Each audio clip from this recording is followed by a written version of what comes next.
Kanka Allah aşkına düzgün bir şey. Bak ben şive komedisi sevmiyorum. Aç. Düzgün bir şey izleyelim ya. Niye düşman bunlar? Çay yapsana, çayı koysana. Lan ne fışkı yemeği onu oraya götürdün kızı. Ula Adil. Ula Adil. Ula helal olsun sana ha. Adamın dibi ha.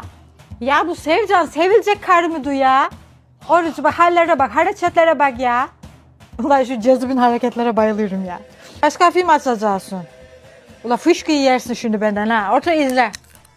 Otur izle beni bulaştırdın bu belaya. Ulan ne fışkı yemeği oraya ciddi. Allah'ın belası. Kızın anası pazarlık meselesi edilir mi ya? Hiç yakışmadı oruç fırtına. Hiç yakışmadı oruç fırtına. Kesin silerse. Nasıl yalan ediyor? Hiç ahlak yok ablara. Kız Esme desene Eleni'ye, ben sana şüpheleniyorum, acaba benim çizim olabilir misin? Her şeyi bu kadar drama etmek zorunda mıyık ya? Hulayla koca çay tarlası yandı. Koca çay tarlasını yaktı.